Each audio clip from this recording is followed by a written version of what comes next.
So, I was on vacation. I'm tired as hell. I had a few, I wouldn't say sleepless nights, but worse nights than usual. And even though I slept really well the past night, the night before that, I still feel some tiredness, and maybe you can see in my face. I don't have those dark bags below my eyes, but it's still not great. I feel kinda sleepy, and I try to nap, and I could get around half an hour, but I'm still waiting for my bedtime. I'm excited to sleep. What's the point of today's video? Experts in sleep, doctors, whatever you want to call them, they know a lot, but they usually make it feel as if they have perfect sleep, as if you can get like massive amounts of sleep very easy. They make it appear as if their sleeping times are perfect. I wanted to be really transparent with you and tell you that it cannot always be like you can expect like every fifth night to have a bad sleep, not properly recover, and then feel a little drowsy the next day.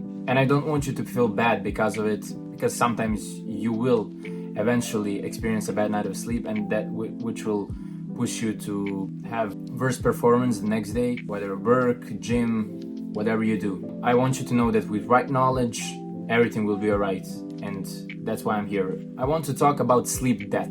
I mean, some people say that it's a myth, some people say that it's actually real, and you have a lot of studies that prove that sleep debt is actually a real thing. That means that if you have, like, let's say a perfect amount for your body would be like 8 hours of sleep, you get 7 hours of sleep, meaning you are 1 hour in debt. It basically works like money. Sleep is different for everybody. Somebody may get 7 hours and feel fully refreshed, while somebody may get 8.5 hours and still feel drowsy.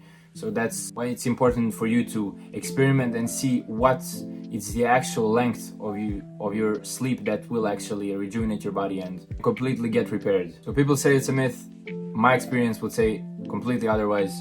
And I've seen personally many consequences where I go one bad night of sleep and then the next day people say you can just sleep it off. Let's say you sleep for 4 hours one night and then the other one you just, okay, you're drowsy, bad day, not productive and anything, but then it comes night and then you sleep 8 hours, which is your perfect amount. Let's say you think you would be refreshed after 8 hours of sleep. Do you think that? It's actually not true. You cannot be, because there are 4 hours that are still somewhere, 4 hours of your body not being repaired, which it would essentially need.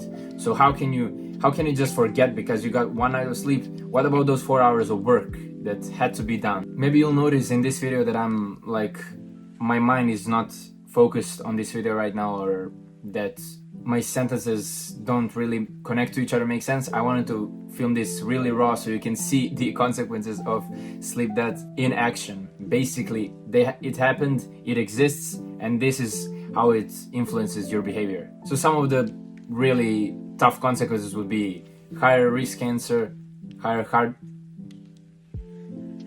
cancer risk, heart rate problems, weight gain, muscle loss, so many that come with lack of sleep. Most of us think that just sleep is something that happens at night for some reason. I mean, we know, yeah, you get rejuvenated in the morning, you get some energy, you can't really go for it. If you try to pull an all-nighter, you couldn't really go all night. So we know it's something that is related to our health and to healing our body, but it's actually much more complex and it influences every part of your body. Sleep is so important that I cannot really grasp how nobody's talking about it. It isn't the main priority people have in their lives, as well as it's not the main thing talked about on TVs. You hear about wars and all kinds of stuff, but nobody talks about sleep and how it's unproductive it makes you. You can really do the work well. You're unhappier because lower dopamine levels, and people just don't know how important sleep is. But you do now. So now it's time to change your life by improving your sleep. It will change the way you build muscle, it will change the way you behave with other people, less social anxiety, more dopamine, I would say, like enjoy general life more, hearing the birds chirping, looking at the trees, like simple stuff. You won't need to be like banging music in your ear all day long, which I've done in the past, but I'm doing it less and less because I'm generally satisfied more with my general life. So how to deal with it?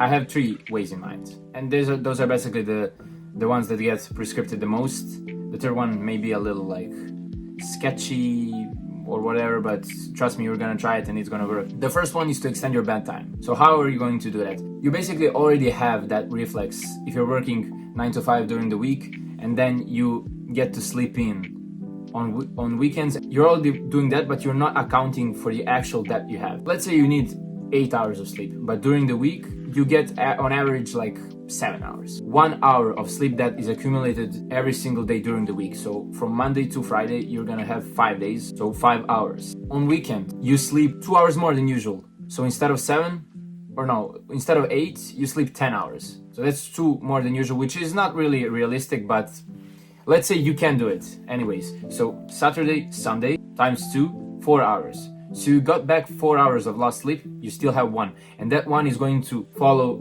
into the next week where you're gonna accumulate 5 more.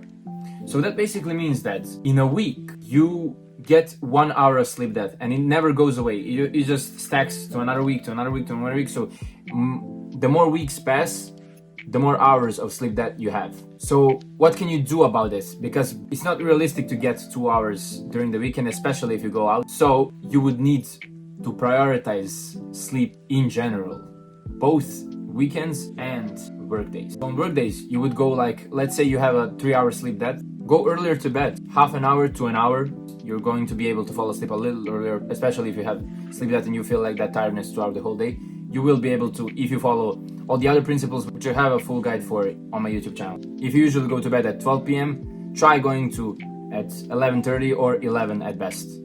That means that whenever a day goes by, you're going to be in positive. You're going to be 1 hour of sleep positive rather than in a negative. I really don't know how to pronounce the word. Death? It's not death, man. So that's the first one. Look at it. It's like math.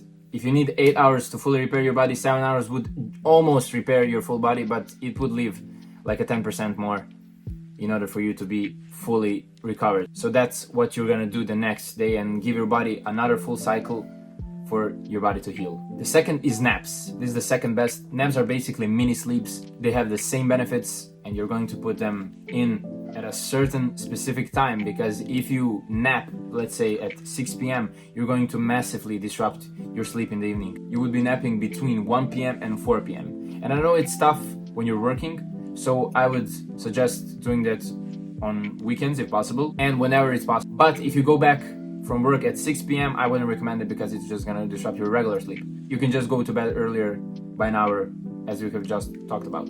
You're either gonna nap for 30 minutes or 90 minutes. And why is that important? Because you have, and you're familiar with the stages of sleep. You've heard of them, maybe you don't know what they are, but I'm just gonna tell you, you have non-REM sleep and REM sleep in which you dream. In non-REM sleep, you have light stages and deep stage. And that's that deep sleep that everybody talks about, and it's regenerative. It's really important for you to go through it, but you don't want to wake up during that phase because you're gonna feel drowsy. You're gonna feel basically worse than before you just lay down. So 30 minutes, you're allowing yourself to wake up from those light stages, and also 90 minutes is the full cycle. Your dreams are gonna end, you're gonna dream something, and then you're gonna wake up. You're gonna feel refreshed as if you slept 90 minutes, but it's going to be better than if you hadn't slept at all. Heal an hour and a half of your sleep debt, which is amazing. The third, and I wouldn't really say it's the method of removing sleep debt, but this would like give you better alertness and you're gonna be more wakeful throughout the day. If you need some rest, if you feel like drowsy, this is gonna help you push through the working hours.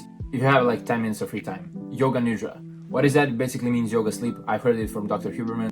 I'm gonna leave the link in the description. It's basically a 10-minute meditation in which you're going to lay down, completely relax your body, and you're gonna scan your body. What that means is by you not moving and focusing and relaxing every single, imagine if he says like right shin, you're going to relax that part, right knee, you're gonna relax your right knee. And basically when you relax everything for those 10 minutes and focus on your breathing, something just happens. I couldn't explain it to you, but it feels like your body gets some rest, which cannot be mistaken for sleep, because it is not nearly as efficient as sleep or gives the same benefits. But it happens something in your mind that you get like energized as if you like took a quick cold shower, and that means that you're going to be able to push through the day if you're tired. Now the last thing I want to say, check out my program in the description. I know I want to make money. I'll teach you everything you need to know about sleep and we'll customize it completely to your schedule And you also get some cool bonuses that will push you towards your well-being. I know it's a sleazy way everybody tries to make money, but I was trying to make something that would